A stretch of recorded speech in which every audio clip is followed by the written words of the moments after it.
are Richmond's local land trust. We are an accredited organization that has been operating since 2005.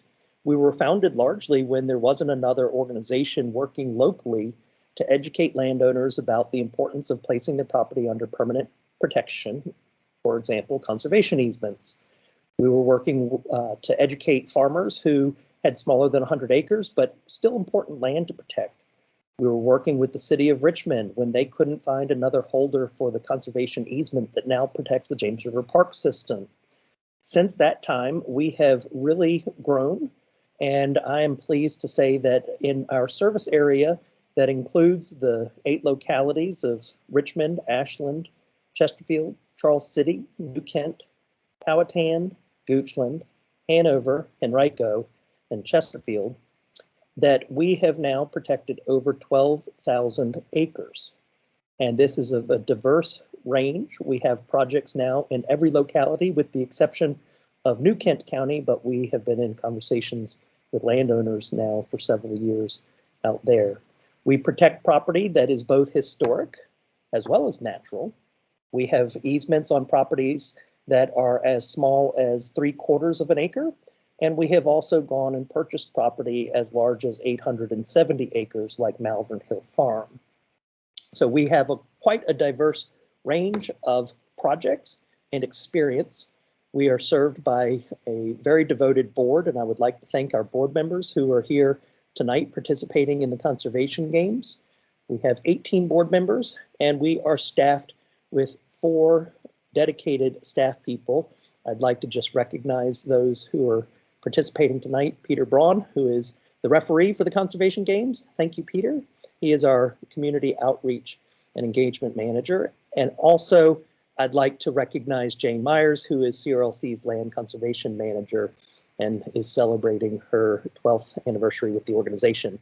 And she is very much the backbone that keeps our operation. So thank you, Jane. We welcome you to the 2021 Conservation Games. This began last year, and I'm going to hand it over to my colleague, Peter Braun, who's going to tell you a little bit more about the games and what to expect. Thank you for joining us. Hi, everyone. Again, my name is Peter Braun. I'm the Community Engagement Manager, and I'm your point of contact for all things Conservation Games. If you don't know already, the Conservation Games is a multi-week virtual experience to celebrate and support CRLC's efforts to conserve our region's natural and historic resources. And we have 3 teams, Team Fields, Team Forests, and Team Streams, that each compete in online learning events, volunteer events, and fundraising campaigns to earn the most number of points throughout this 3-week celebration. And we are well on our way through the games, and we kicked off on September 24th with our opening ceremony. And we have volunteer events to still look forward to, and 2 more learning webinars after this one. And in addition to those, we have over 10 community events that participants can sign up for and attend on their own time to earn extra points for their team. And to motivate you to get out there and participate in all these events that we have coming up, I wanted to let you know the current standings of the games. Team Forest had a really big lead right out of the gate, but thanks to all the volunteers who came out last weekend to the Team Streams cleanup at Bryan Park, Team Streams is in the lead. Team Fields is in 2nd place, thanks to some self-directed volunteerism out at Malvern Hill Farm. And Team Forests is in 3rd. There's plenty of time to make up points. So if you have any questions about upcoming events, you can direct them to me or check out our website, capitalregionland.org/conservation-games. And I can put that link in the chat. And now I want to introduce our Team Streams co-captains. I don't think that Sarah Richardson was able to join us, but our other team captain, Wardy Farrell, is with us tonight, and he can tell you a little bit about team streams and why stream conservation is so important. Wardy? Thank you, Peter. And I think I'm unmuted now. It says I can take control. Is that a real thing? You can, but I can keep advancing the slides. I think I just took control, so I All right. apologize for that. All right, it would be good if we everybody on here, and this is just something that's kind of fun to do, I think, is to imagine what your favorite body of water is, and it can be something that we are all familiar with, but in many cases this could be something that is specific to you. So big, small, or somewhere in between. If you could think about that, take just a couple moments. You probably already have it in your brain, and I think we have the ability to share via the text function, if that's the right term, to just type in there what your favorite body of water is. Which icon is that? Is that the little the bubble with the lines in it? Yeah, that's at the top of the screen. It's the second one that looks like a little text bubble.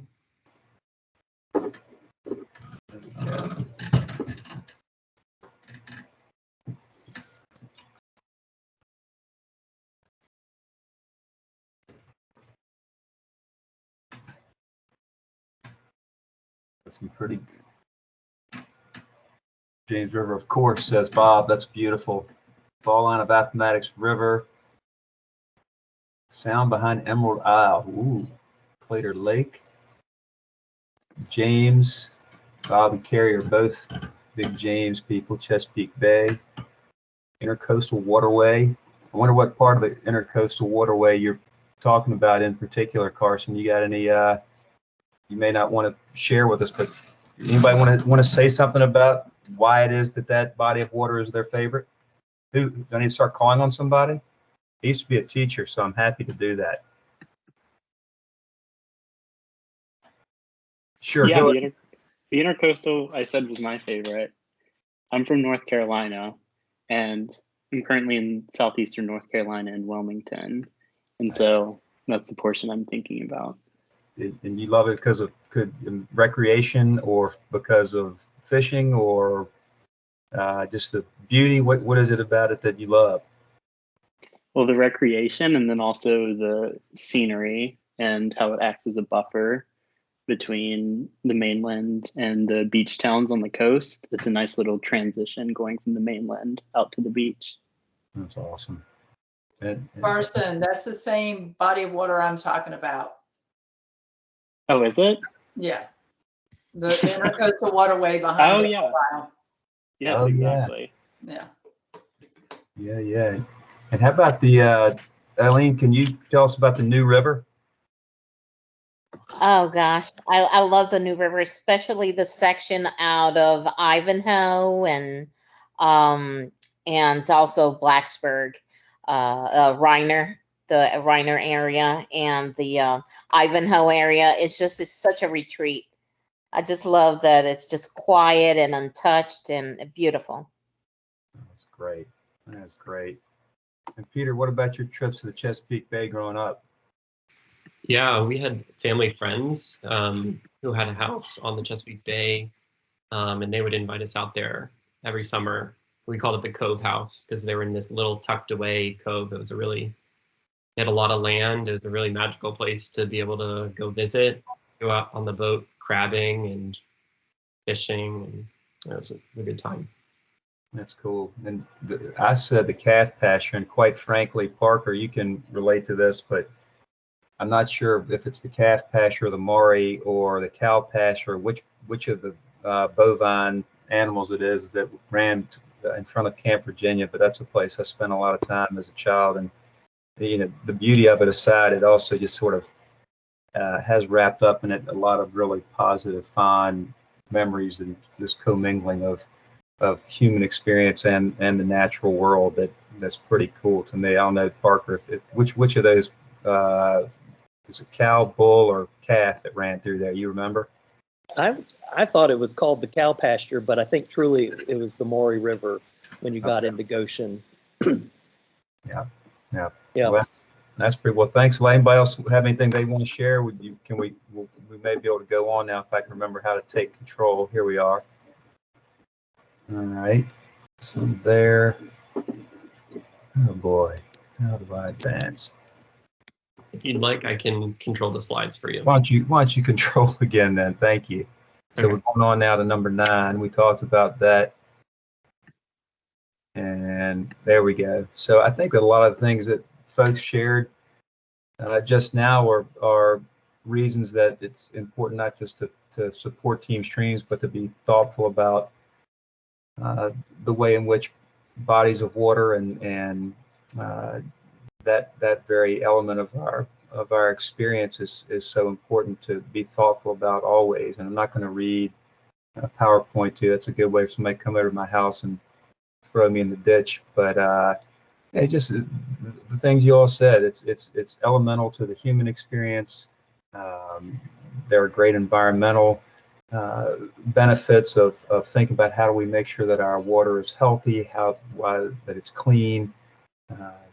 It serves our souls in many ways, and there's also a survival element to it that we've got to make sure that we are cognizant and aware of how it is that the actions that we take or have taken impact us in the future, about the way in which they will continue to impact ourselves and our successive our generations that follow us. The beauty and the majesty of water is great. And frankly, we have this increasing world population and a shrinking supply of potable water. And how is it that we can make sure we're doing our part to not only know that, but to act so that we can make sure it's there for us going forward. Next slide there, Peter, if you don't mind. And we heard a little bit about this earlier. You can see the folks who showed up in Bryant Park this past weekend. We had a good phalanx of people who were out there, and those of you who haven't had a chance to do it, it's really, really fun. It's good weather. It's going to be that way hopefully the next 2 Saturdays when we have folks out there doing it. But the amount of trash that comes off of 95 and that runs down Bryant Park is the nexus for quite a bit of water flow around the Richmond area, and there's just the stuff that we pull out of there is incredible, and you can't believe when you get back in there how much more has accumulated in such a short period of time. So big thank you to all those who have participated in that either last year or this year, and that there are still opportunities to get out there and get friends to come out. I know I've got my 2 daughters are drumming up business with their friends to get a big group out there on October the 9th, which is not this Saturday, but the one after that, and to have a big day to help do our part, and love to have as many of you all out there as we possibly could get. What's that next slide there, Peter? Yes, the closing ceremony. You may be able to speak more to this, Peter, Sure. than I, but we, that's Sunday following that cleanup that we're going to do in Bryant Park. We'll have a good time to be together. And do you want to say a little bit more about that, Peter? Sure, yeah. If you haven't registered for the closing ceremony already, it's something you don't want to miss. We're going to have food, drinks, live music, and all our conservation champions are going to be out there on October 10th. The original invitation said festivities start at 5 p.m., but because of the changing light, and we would just like everybody to have more time to be together, you're welcome to come at 4 p.m., explore the property. It's going to be at Malvern Hill, and get to know some of your other conservation champions. So thank you, Wardy. Thanks, Peter. And I'm going to start introducing the main portion of our event tonight. We're here to learn about the Gambles Mill Eco Corridor Stream Restoration Project. I'd just like to share, this is a project that is very near and dear to my heart because I just graduated from University of Richmond in May. And so I had this project in my backyard, basically, all 4 years that I was there. And so the Gambles Mill Eco Corridor Stream Restoration Project is a multimodal bike and pedestrian path. It's also a wildlife corridor. It's also a very successful stream restoration project, and it has outdoor classrooms and community-oriented spaces. This is a multifaceted project. It has everything that you'd want to have at a public space. And so I've benefited a lot from this project over the past 4 years, and I hope that you all will get a lot out of this presentation today. We are joined with Bob Siegfried, who's a senior project manager at RES, and I am going to turn over the presentation to Bob now. I can stop sharing and yep, let me you grab. can take it away.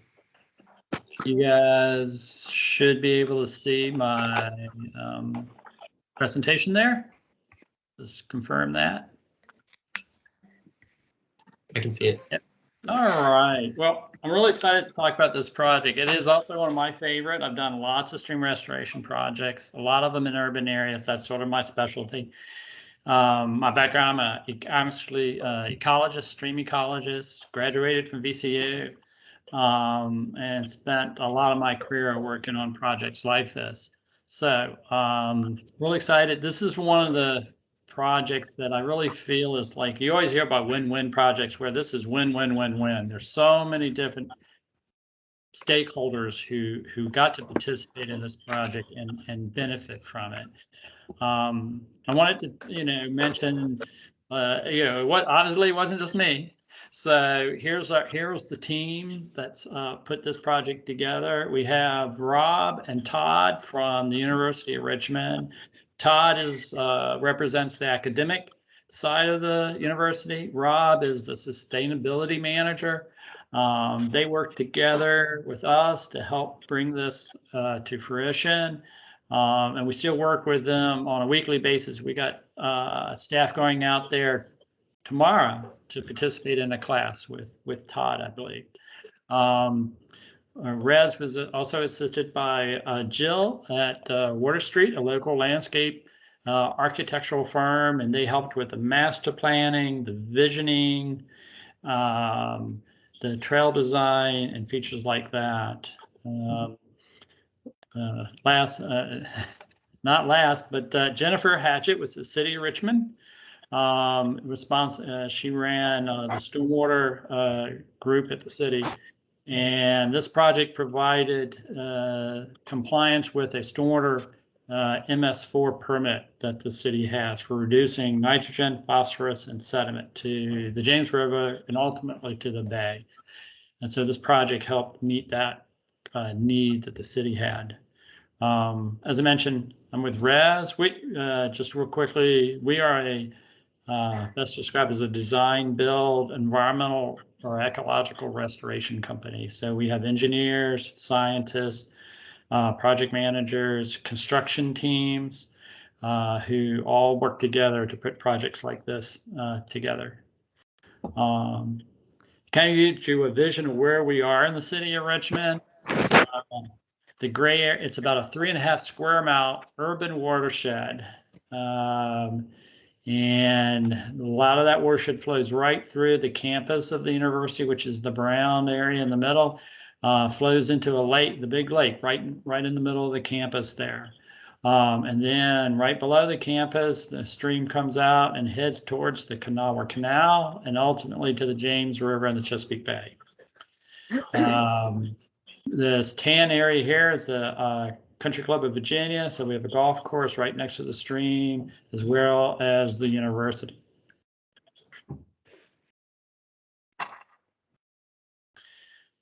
So this project actually, so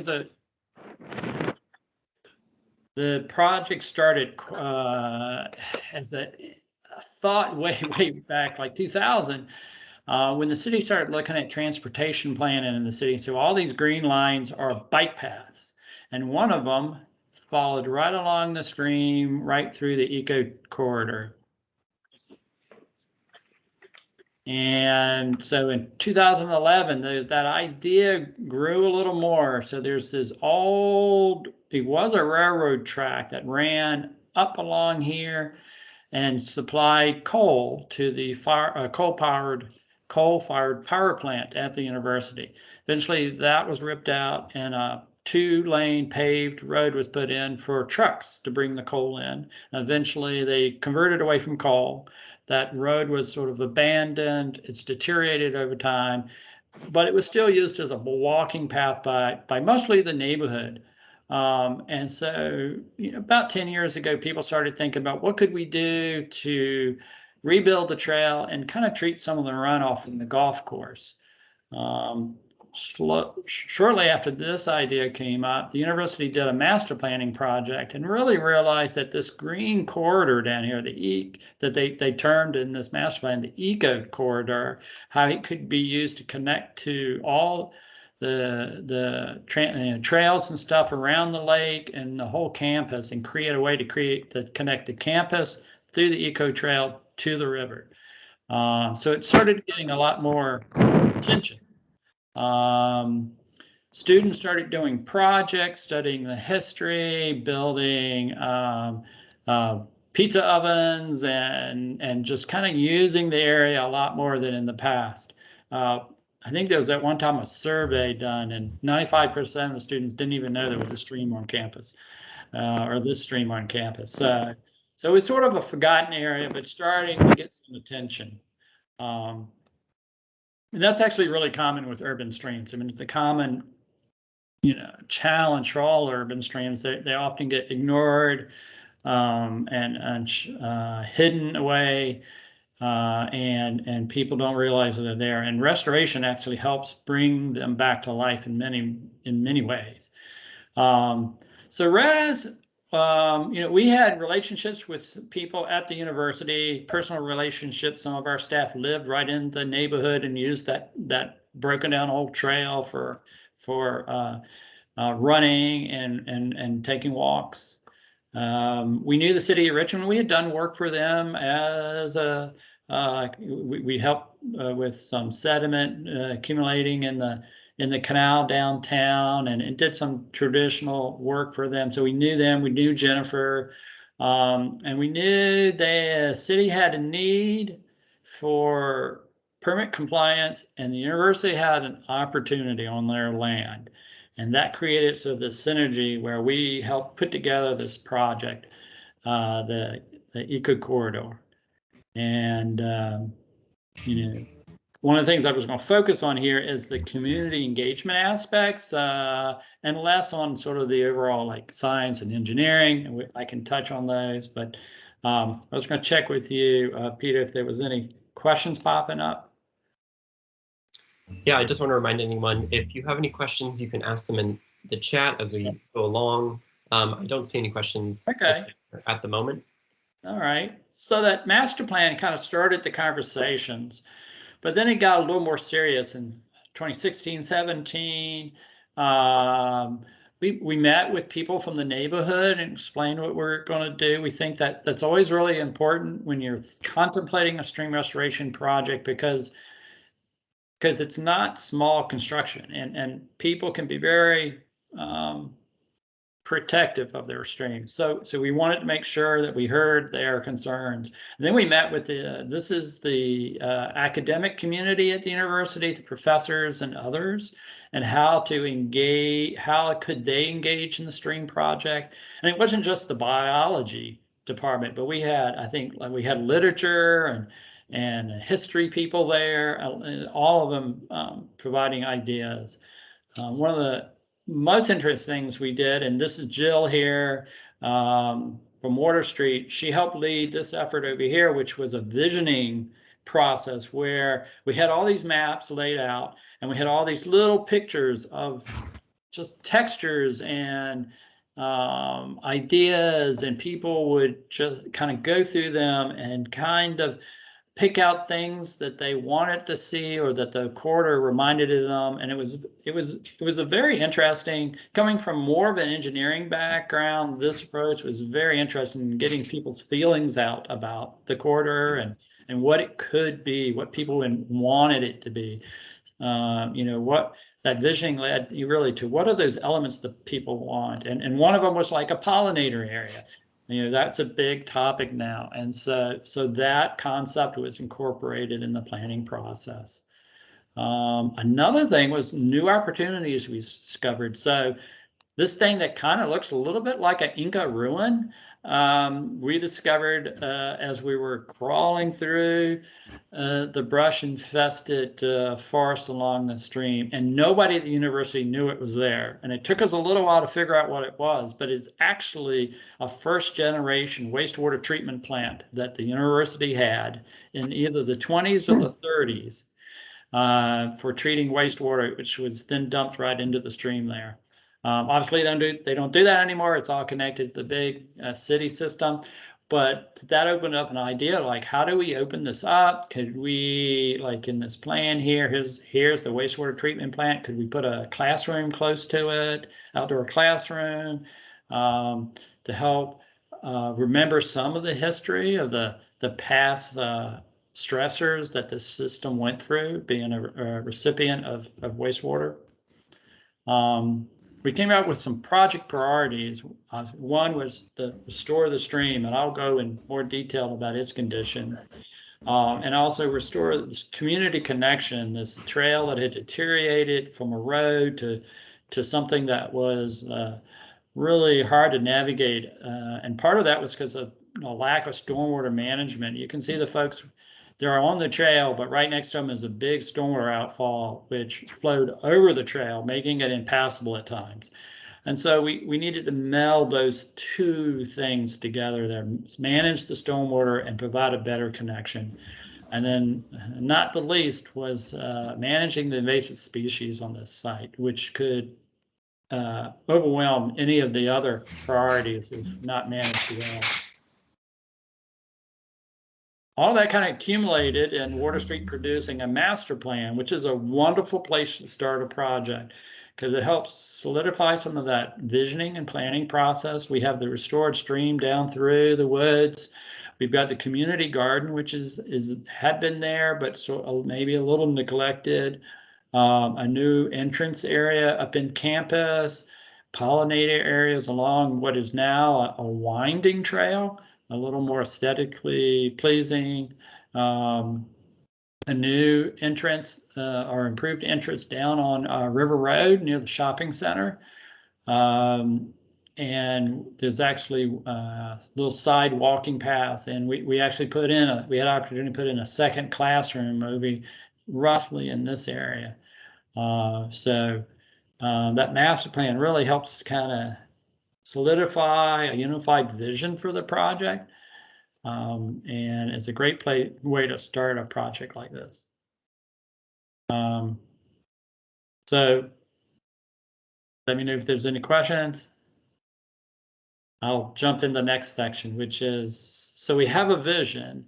Now it's time for engineers and scientists to get out there and really look at the creek. I'm actually in that picture. Oh, you are? Yeah, that's me in the waiters. It's the three people at the bottom. Oh. Yeah, there you go. Short hair. So, yeah, so one of the first things we did, we got the students in the water with us. And we got them involved in testing the water, collecting stream bugs, looking at fish, looking at geomorphology, measuring the shape of the channel. And I want you to kind of remember this shot with people almost up to the armpits in some of these pools and how wide this creek is, because it's going to look different in a few slides from now. So here's some of our staff coming in to help the students. Our staff really enjoys working with the students out here. And some of the things we identified when we started this project was, even though it was almost a half a mile long stream, there's very few riffles which is really the high quality habitat in a stream. And most of the habitat was these big, long, deep pools. We found bugs, which you find in most streams, but these were really pollution tolerant species, typical of an urban system. So we know we're still under some water quality stresses here. And the type of fish we found were the ones that were more typical of ponds than streams. And that reflects the fact that we had very little riffle habitat and more these big old pools. So we knew we wanted to, during restoration, to balance that and have about half riffle, half pool. And that would bring the system back into a more balanced ecology. But we also could tell some other things about the stream. You do this long enough and you start seeing certain signatures. You see this really wide bottom where the stream is not even covering the whole bottom. And you see these very tall banks on the right-hand side. Sometimes it was 10 or 15 feet tall. Left-hand side, it may be, definitely over your head. And the stream rarely got out onto its original floodplain anymore. And that means in an urban stormwater flood, all that stress is contained in this channel and ripping away at the banks on both sides. It was very straight and didn't have a lot of meandering to it. And all of these sort of features really rings the bell in my head that this site might have been dammed historically. As almost all of our Piedmont and coastal plain streams were for water power. Everything we did, from grinding grain to turning metal to cutting lumber used to be done with water power. And so pretty much all our streams have been dammed at one time in the past. Most of those dams blow out and they're not rebuilt, but the damage is left behind from being dammed and what have you. Another thing you can see is that even though we're standing in the middle of the forest in the stream, you can see a lot of daylight. And that's because this system was also suffering from a lot of invasive species that were killing off the canopy trees. So we actually, we know trees are a very sensitive issue in doing stream restoration. So we surveyed all the big trees on the whole property. And we went in and we looked at our stream design, and in purple, all the trees that are right along the stream that might be removed during a stream restoration project. So we're very conscious about that concern. And it's being biologist, we get no great pleasure at taking trees out. But what we also do is go through, and these red circles and these orange circles are marking those same trees by their health condition. And quite a number of them are undercut or leaning over the creek. So they're unstable, their root mat has been undercut, or they were covered in invasives and their canopy was dead. A lot of them were standing dead stumps. So we could tell a lot of this forest was in a really poor health condition. And the fortunate thing about a university is they intend to be here for hundreds of years, right? And so they have a vision of managing the resources for 100 years. And we wanted to help them take what would be a forest in decline, and 100 years from now would probably be pretty much completely dead, and kind of turn back the stressors that were leading towards poor forest health. And one of the big parts of that was invasive species. So I've seen a lot of sites, and this site was probably one of the worst invasive species sites I've ever seen. You can see the ivy climbing up the trees here. You can actually see how much sunlight is actually coming through. There's very little canopy in this. There was very little canopy in this forest because those trees were suffering from being covered in ivy. The ivy and porcelain berries, another vine, were getting in the canopy and basically killing off the crown of the tree. As that happens, it provides light to the understory, and you get a flush of invasive shrub species like this privet. and other species. And then that crowds out any of the native ground covers that might grow, native flowers and grasses. And that in turn reduces the wildlife value of the whole forest. And you don't get recruitment of new trees because of all this invasive species cover. So you're looking at a ghost forest that would die a slow death over time. So we brought out our crack squad of goats. We actually rented goats and put them on the site, and this was it ended up being twofold purpose, but our initial work was biological control. They could eat down all that shrubbery and other invasives. And then that allowed us to come in and be really, really selective with how much chemical we needed to use to finally kill off the invasive species. You know, nobody in this business likes using chemicals, but some of these invasives, it's the only solution available at scale like this. It was really funny that we had to work really hard with the university to get them okay with having goats on campus. They came up with all kinds of reasons why that might be a bad idea. But they really became restoration ambassadors. And it turned out everybody loved the goats. Everybody loved the goats. In fact, the goats are coming back from an encore visit to the university in October. They've used them before on other areas of the campus, and they're a great way to manage underbrush and invasive species. So we spent a year doing that work before we ever touched the stream. And while the goats were doing their work, we were busily getting permits and designing the stream and getting everything set for the construction team.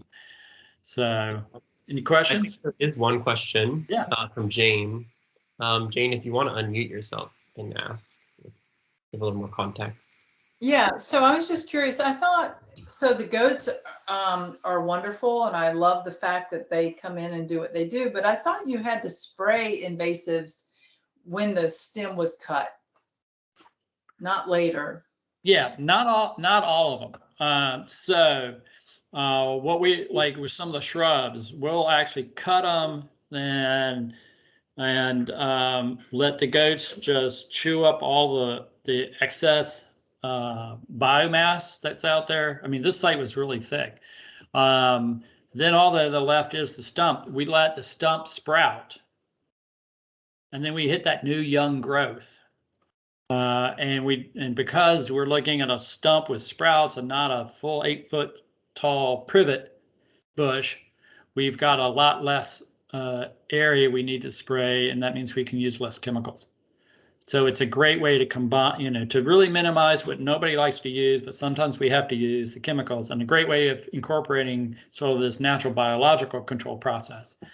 And there's all kinds of goats, the way their hooves are light on the soil surface, it actually is good for the soil. Their manure improves the soil conditions.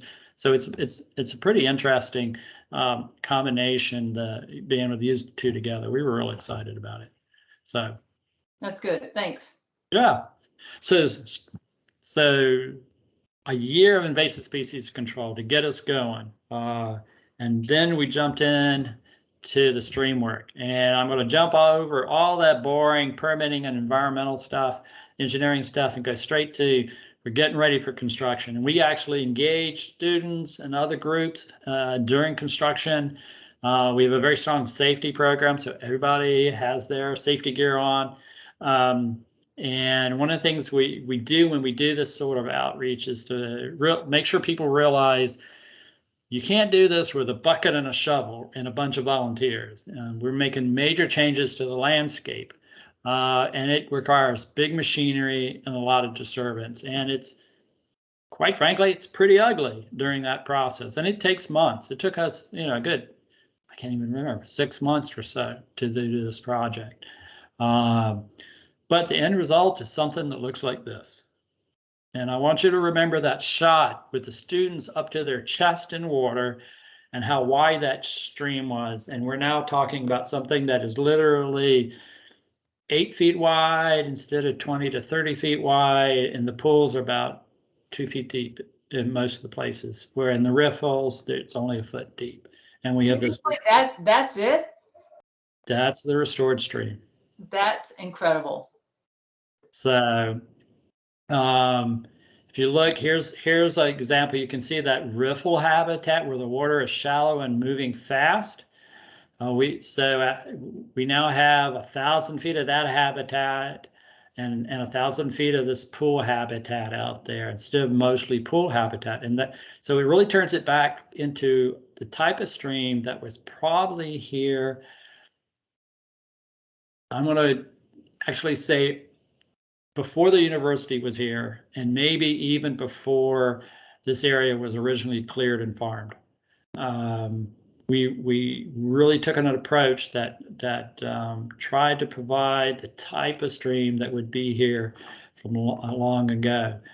As you can see, we have a meandering stream, but then we built this huge floodplain area, heavily vegetated wetland plants, and so this is an urban watershed, 3.5 square miles. When it rains, there's a lot of water. And we manage that water through this big 60+ foot wide floodplain now.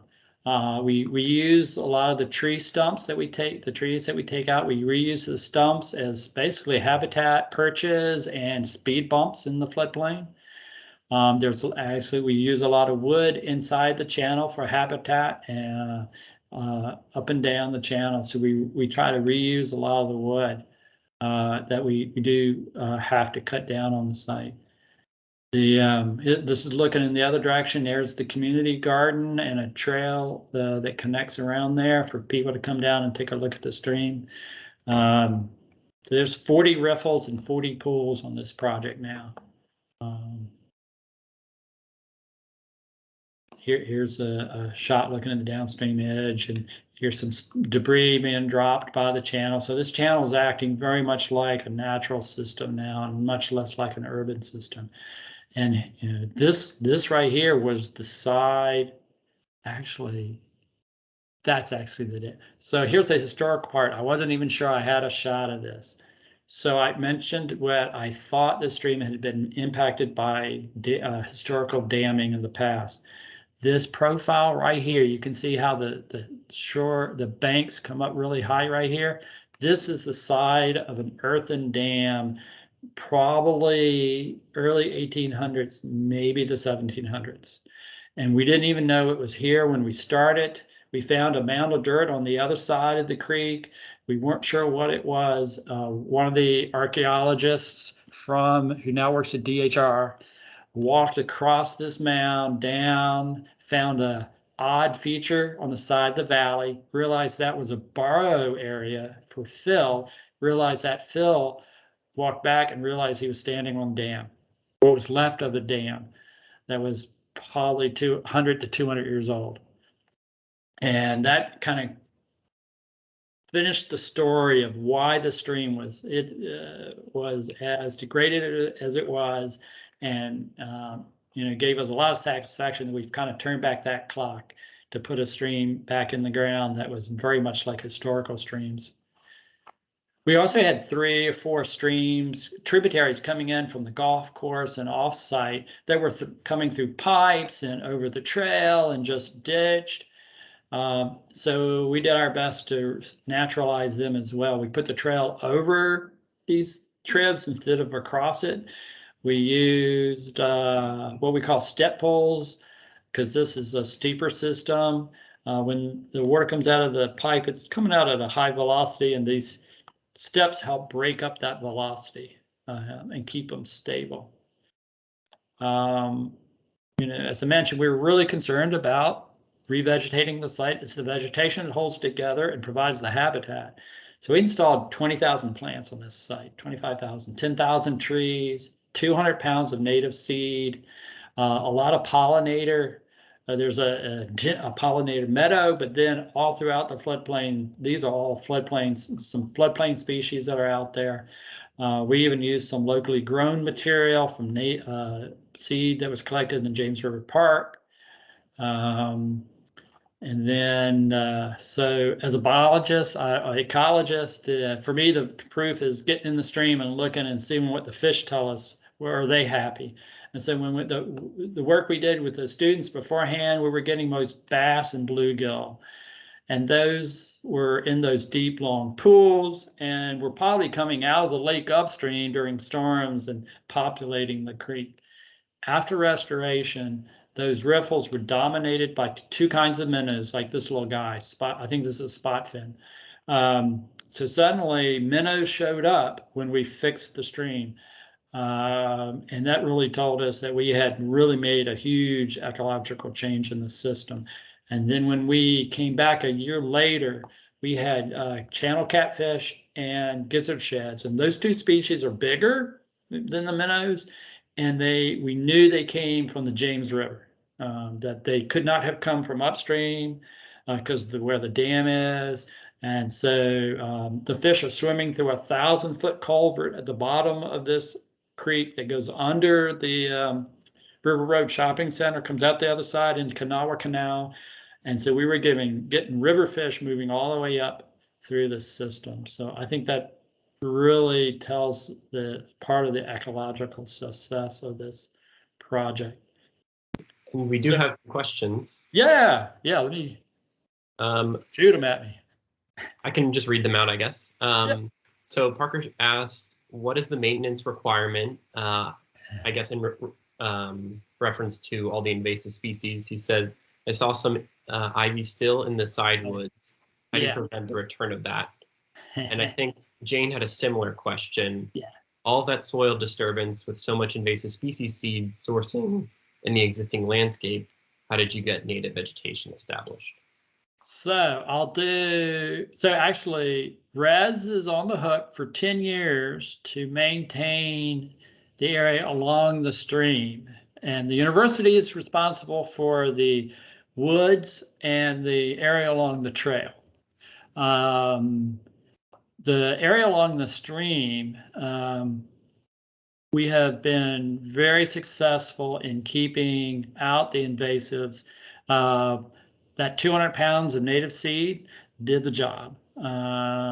We sent a crew out for invasive species control just a couple of weeks ago along the stream, and it took them a single day to do what they needed to do. Where the challenge is in the woods, where that we didn't disturb, and that's actually where it's going to be a long-term maintenance effort. There's some specialty invasive species firms that are going to work with the university and continue that control program. And so, it's way better than it was, but it's a long-term struggle on any site with invasive species. But one of the benefits of kind of doing sort of that restoration work is if you come in and diligently, really hit the site with native seed, replant and native plantings, you can hopefully overwhelm the invasives that were there with this new source of native materials. Also, we made the floodplain is wetter than the original floodplain, and that tends to favor the natives over the invasives. So, all right, and then we had one more question. Sally Taylor asked, how did you manage beaver populations if there were some? It would be, if there was a beaver, wow, it would be damming it up. That's true. We haven't found beaver yet, but the lower part of this system is prime for beaver, particularly. Until we get the young trees along the floodplain probably a little bigger, they don't quite have the food they need. But my guess is they'll show up in the future once their food source gets a little bigger in the floodplain, and they show up. We find that on a lot of our restoration sites. So we've got muskrat, we've got all kinds of critters. We don't have beaver quite yet, so we'll see what happens there. And being a restoration site, we have more flexibility. We can probably coexist with them at this site. But let me go ahead. Sally Taylor has her hand up. I'm not sure. Sally, if you'd like to unmute yourself, you can ask a question. Oh, thank you. Well, I'm struggling with my beavers right now, but I have water.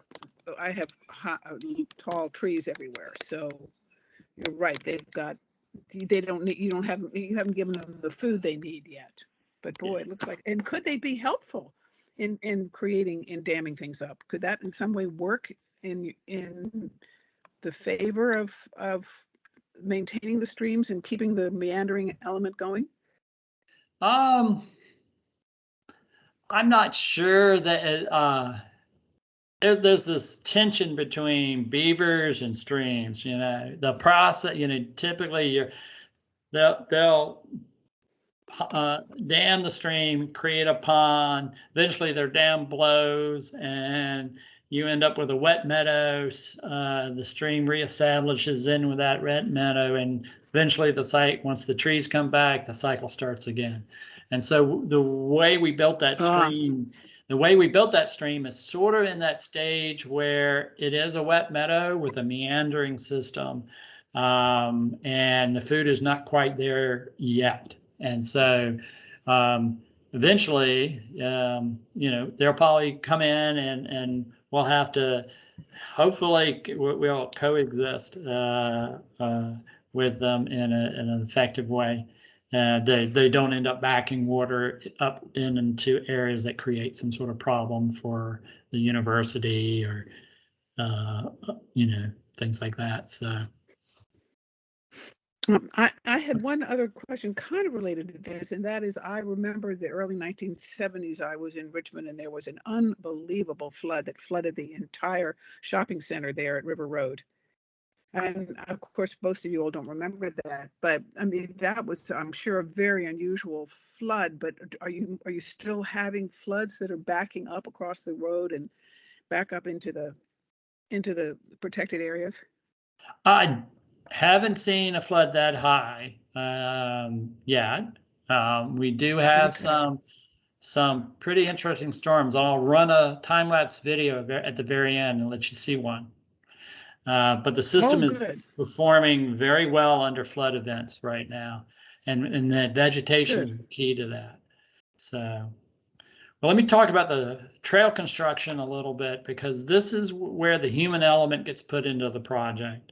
And so at the planning level, Water Street and Jill, they wanted to rebuild this trail, that old trail that was all broken down, give it some curving character, some beautiful plantings, but also use it as a way somehow to capture runoff from the golf course into rain gardens and try to treat it near the trail before it got to the creek. And so we worked with those ideas quite a bit. And this is actually that sketch visual in the ground now. So we've got the trail, we've got a stormwater feature here, which is more of a treatment wetland system with some native plantings around it that treats the water before it is then discharged towards the creek. And all during the pandemic, families use this site as a public park, basically, and the university seems perfectly happy with that. People will come, they'll park at River Road, walk across at the safety crossings, and bike or walk up and down. And it's a mile, it's a half mile one way, so it's a mile trip. You go up and down. And there's a lot of stuff folks can look at as they go along. This is the student or the community garden area, which is also right along it. So that's kind of got a rebirthed as a part of this process. And we now provide, this is that stormwater outfall that was running over the trail. We've now elevated the trail. It's ADA compatible, and that we've put all the drainage underneath, basically put the trail over all the drainage coming across, so that now the site is pretty much, you know, all weather opportunity for folks. And university went in and started putting in informational signs about the pollinator meadow, the step pools, the stream restoration. They actually have QR codes out there that you can use to get information. So they've really engaged in it in different ways. And we have, you know, still other ways of engaging coming up. Kind of the story I heard was the university, what they wanted was that trail, and, you know, Res could restore that stream, and they really weren't thinking so much about the stream until they started working on it. And then they realized all these opportunities for students to get engaged in ecology and biology and field studies. And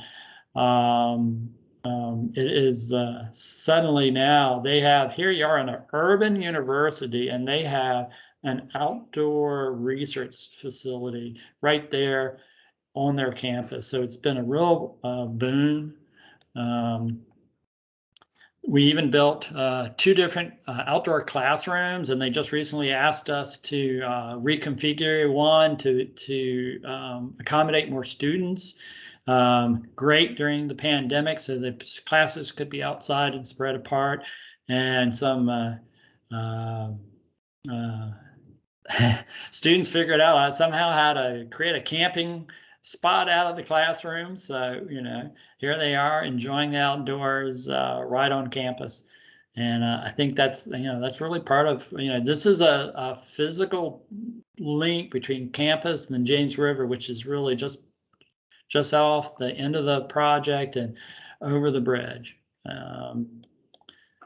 And we had mentioned some of that research that's going on. So the university they got wildlife cameras out there that are picking up this little fox here. He's a piebald, means he's got some white in him. And we've got a deer out there. We've got bird call recorders. They're doing mammal sampling and amphibians. Yeah, the VCU, my alma mater, is out there doing water quality sampling. And my office is in Scotts Addition, so it's a 15-minute drive from our office. So we've got stream gauges, groundwater wells, monitoring wells, and we've got time-lapse cameras going out there. And if I can get this to work, I am going to try to run a time-lapse. Let's see if I can get it to run. Oh, come on. Let's see. It's telling me something. Hopefully I can get it to go. Here it goes. So remember, this is 3.5 square mile urban watershed. And let me slide this over so you can see it. We'll put it on full screen. And so what happens in an urban watershed when you get rain? So here's the start. You can see it's just starting to rain, and here's the stream. It's flooding. This is literally like 10 minutes into the rainstorm, and we're already coming out of the bank. You can see how quickly it peaks. Now the stream is almost 60 feet wide and 3 feet deep. And then you see it comes right back down really, really fast. That's so common of urban streams. They're up fast, they come down fast, and that's what rips up our urban streams. But you can see that vegetation acted like a mat over all of that floodplain soil and really held it together. And that's what we're trying to achieve in many ways with you know, our stream restoration projects. So if I can figure out how to send this back to you guys. There we go. I'll unshare. So is it back under your control now, Peter? Yeah, I can start Okay. sharing again. So that's it. yeah. So any other questions? I'd be glad to address. Parker asked, would there be planting of trees in the riparian area? Yeah, we've got, like I said, we planted 10,000 trees out there. So right now in those pictures, they're so young, you can't really pick them up in the photos. But all along the floodplain, there's trees. And then there's some trees in some of the mature forested area out there. But we didn't, and we added trees along the trail where we did construction work. So we didn't underplant inside the mature forest that much because we still know that we're going to have a number more years of invasive species control in there. So we don't want to put trees in where we know we might have to go in and either use the goats or use chemicals again. So we're still fighting, working on that management part. So let's see what I see. Sally's asking about the plants along the creek. So I mentioned that we used a seed mix with about 40 different species. So a lot of sedges. So they're wet meadow type species. There's some bulrush. There's all kinds of pollinator species. We've got coreopsis, sunflower, boneset, New York ironweed. The list goes on and on. And we got, a lot of what we seeded came up, but we're getting other stuff as well that was in that soil that popped. Sagittaria or duck potato is one of them. And there's quite a number of other species that have come up that we're excited to see. Somebody's asking about Japanese stilt grass. Fortunately, we don't have a lot of it in the floodplain that we built along the stream because it's a little too wet for that grass. It is around, and it's a very difficult one to control. So I won't say we've given up controlling it, but it's definitely difficult. So don't have a perfect solution for that one. Thanks. And I think Wardy has had his hand raised for a bit. Oh, Yeah, I had a man come in, as you can see next to me, halfway through, and I don't want you to replow old ground, Bob, that you already covered. What was your question, McGill? He wanted to know, he said, are these the guys that had the goats? What would you tell him about the goats? I know I heard some of it, but maybe just so he can share this with his friends. Yeah. So we arranged for the goats to come in. There's a local goat owner who rents her goat herd out, and there you put them in a couple acre area and corral them in with an portable electric fence. And you keep them there for a couple of days, and then you keep moving them as they eat up all the invasives. You keep moving them around the property, and they're very effective at really kind of reducing that overall abundance, and allows you to better control it when everything resprouts with chemicals.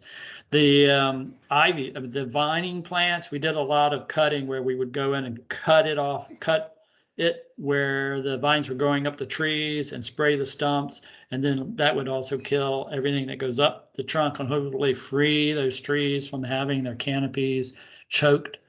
But the goats are coming back. I think it's October 1st. They're coming back for another visit. So I don't know. It's the 1st. It's early October, so they're going to be in there for a while. The university loves the goats now, and it turns out lots of universities are using goats. They're great workers. They don't complain much. Bob, if I can add in, Wordy, that you might be interested since your son likes to know more about it. But Parker just mentioned Christy Orchid, and sometimes she asks for volunteers to come and watch the goats for a couple hours. So get in touch with her. Parker just mentioned her name, and she's, she'll have volunteers come and watch the goats for a couple hours. It's fun for the kids. Yes. Yeah. And then they can come over to my backyard after that, which isn't very big, but has a lot of work for them. That's really cool. That's a good idea. Thank you, Bob. Yeah. The cities used them on some areas in their parks too. So it's a really good way of trying to get that brush down. 3 rounds at the Carillon in the Sunken Mall. Mhm. The LA was just overgrown, and we used the goats because there was also a lot of poison ivy in there, and they will eat the poison ivy. Yep. Yeah. So they're a great tool in the toolbox. So Thank you. I'm going to see if I can share my screen again, but I'm not sure we have enough time before the end of the webinar to do the last little portion of this. We might just have to cut to our closing remarks here. This is just taking a moment to load on my side. Well, while that loads, Peter, I would like to thank Bob again for the presentation, and particularly thank Rez for being such a long-term sponsor of Capital Region Land Conservancy. I know it's been 5 years of sponsorships that Rez has provided for our annual event, and we're really pleased that during the last year and this year, for the 2 years of the Conservation Games, that Rez has been the sponsor of Team Streams. And I know that many of the employees are signed up to participate in the games. And so thank you very much, not only for the education you provided, but also for the support in doing land conservation in the Richmond region. sure. We love what we do. It's very rewarding. You know, it's great to do something that repairs the earth, and I think that's what a lot of the young staff are really engaged and enjoy this sort of career. So, if you got kids, grandkids, neighbors, tell them you can do this for a living. So, go out there, get your degree, and come join us. Thank you. And before we get to that last section, Peter, I will give a little bit of a plug, because we, Capital Region Land Conservancy, has taken ownership of 350 acres, and we are in the beginning stages of planning basically for a restoration, but it's being done in conjunction with Henrico County Schools, so that there will be the same kind of learning opportunities that you've provided for University of Richmond students, but for high school students who could then look to pursue careers within the environmental field. Yep. That's great. That's awesome. So thanks again, Bob. Sure. If everyone would like to stick around, please do. I know we are at the scheduled end of our call, but I did bias a few more minutes and adjust the settings.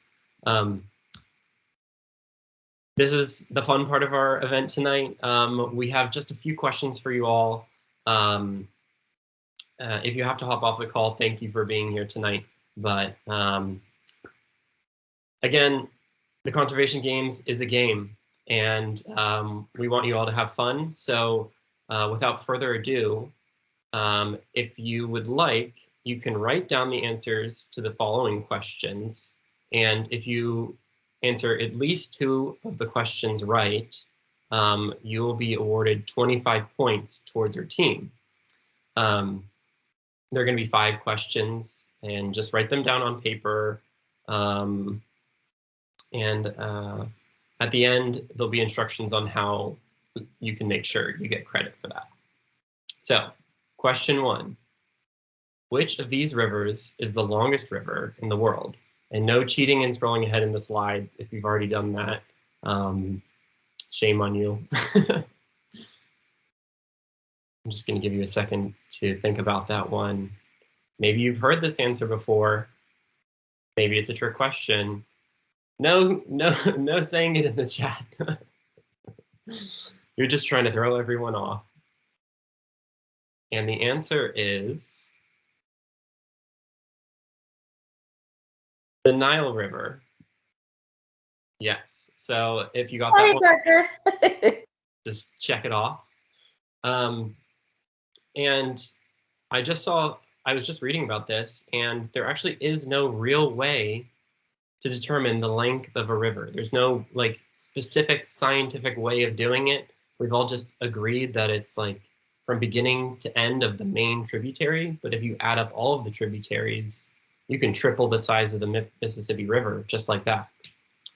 So there's no way to measure it. You get credit for whatever you said. No. This is what NASA says, the Nile River. Yeah.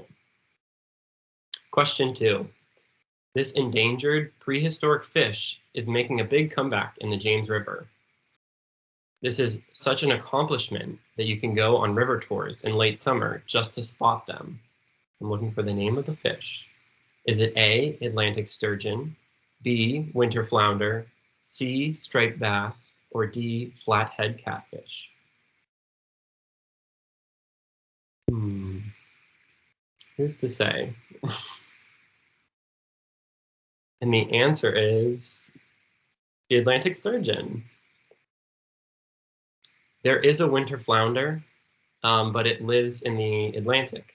I don't think we have any in the Chesapeake Bay, in the James River, except down by the Chesapeake Bay, possibly. Question 3. How many miles of stream and riverfront has the Capital Region Land Conservancy conserved? A, 13 miles, B, 43 miles, C, 340 miles, or D, 3,000 miles? Yes, I think Parker is giving you a hint in the chat. Go check that out. I think Parker actually, that's his main goal. That's why we all are working so hard at CRLC. The answer is B, 43 miles. I wish it was 3,000 miles, but maybe we'll get there someday. That's the goal. That's the goal. Yes. I'm going to set our goal at least 300 miles. That's a start. For perspective, real quick, Bob, how long was the Eco Corridor? Just a half a mile. Half a mile, okay. And that was a big project. Yeah. And that was a very big project. Question 4.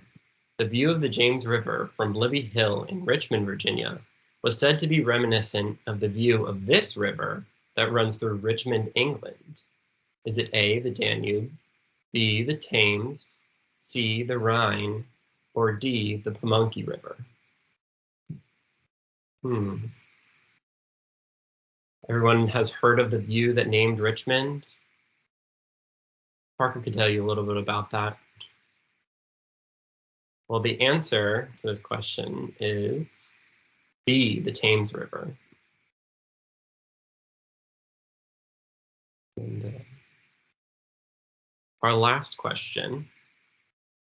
Which of the following is an indicator of stream health? This is a tough one. A, low levels of nitrogen in the water. B, high levels of dissolved oxygen in the water. C, high invertebrate biodiversity, so that's bugs, insects, crustaceans. Or D, the stream has high sinuosity, so it's very bendy, has lots of curves. Think about our project that we just heard about. Or E, all of the above. The answer is, maybe we should give you a second. Nah. The answer is E, all of the above. Nitrogen in the water can cause algal blooms. Dissolved oxygen is good for fish. High invertebrates biodiversity can show you that there's lots of life in the stream. And high sinuosity, lots of bends, means that the river is moving slow enough to like the Gamble's Mill Eco Corridor project. And to submit your points, just send an email to your team captain. So if you're on Team Fields, you email Parker. That's his email address right there. If you're on Team Forest, you email Jane, and there's her email. And if you're on Team Streams, you'll email Ashley Moulton. There's her email. She wasn't able to join us tonight. And just give the answers that you got correct. And we'll make sure you get those points for your team. So thank you for playing. And thank you for participating in the 2021 Conservation Games. This has been a fun event. Thank you to our presenter again, and thank you to all of our guests for being here. Make sure you check out our website. For the rest of our upcoming events, we have a picnic table build this Saturday at the Richmond Tool Bank. You're all welcome to sign up and attend that event. Bring your friends. There's still plenty of spots available. And the next webinar for our learning events is going to be on October the 5th at 7. And we're very fortunate that Team Fields is hosting, again, 2 U of R professors who will be talking about battlefields and biodiversity and the collateral values of conserving Virginia. I can send that link in the chat before we close up. Can you share the emails again real quickly for the trivia? Yeah. All right. Thanks. Make sure you write this down. So where do you email Ashley? Yeah, thanks. Let me just get the link to our website. And thank you again, everybody, for coming and joining and participating in the 2021 Conservation Games. If you need to sign off, we welcome you to join us again. And if you'd like to stay on and ask any additional questions, I don't know if Bob has to run immediately, but I'll stay on for a few more minutes. And Peter might. I stay around. I want to remind people, even though it's not public property, the university can't, that part of the university campus is open. You can park at River Road Shopping Center, walk over and enjoy it. It's a great place to go and check out some wildlife and some pollinators and flowers and just have a nice outdoor experience. Thanks, everyone. Good night. Thank you.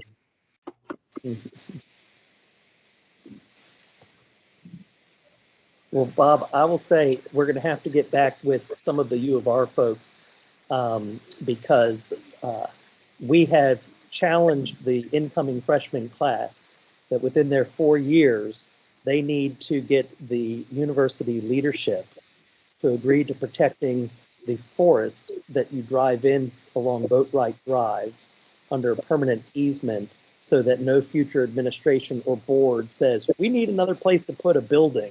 And they take out that beautiful portion of the university.